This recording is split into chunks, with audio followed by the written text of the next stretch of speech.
Story coming out of Washington has lit up Twitter and Facebook. Congressman Ron Paul and Barney Frank will be introducing a bill that would end marijuana prohibition. A short time ago, Texas Republican Ron Paul spoke with me about exactly what he's advocating. Take a listen. Well, removing it from the jurisdiction of the federal government and allow the states to regulate it like they would alcohol. And, you know, this seems to be strange for a lot of people, but, you know, I'm only going back to 1937 where that's the way it was handled.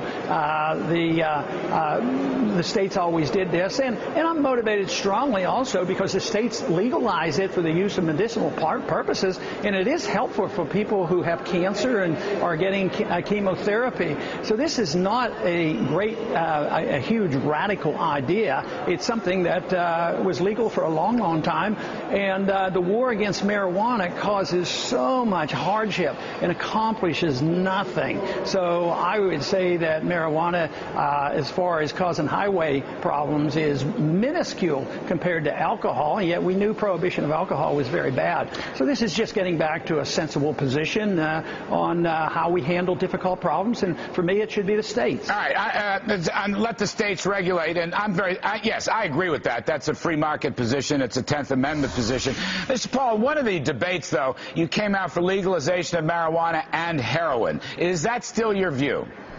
Well, you know, I've never used the word heroin in my life when I talk about legalizing freedom of choice. And that one, too, was once legal. And, you know, I concluded that argument, and they sort of got the point when I said, when they were making a big deal, you know, your freedom philosophy means somebody, you know, could use heroin. I said, you know, if tomorrow we legalized heroin, how many of you in this audience would use heroin? Of course, nobody would.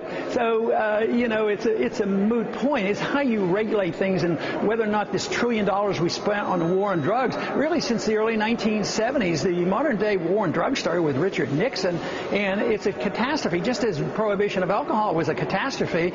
So, yes, there are regulations for children and the way the states want to handle it, but, you know, it's sort of like saying, I believe in the First Amendment. Oh, that means you're pro-pornography or something like that. It's ridiculous. You know, permitting something to happen doesn't mean that you authorize it or endorse it. It is not endorsement of what people do. But do you worry, sir? I mean, look, I'm a recovering alcoholic and drug abuser. I'm coming up to 16 years with God's grace. Do you worry, sir, that this opens the door to more drug use, sets the wrong example, sends the wrong signal? It's an honest question on my part. Do you ever worry about that? You yourself No, are because I think it's much worse because kids today have an easier time finding marijuana than they can alcohol.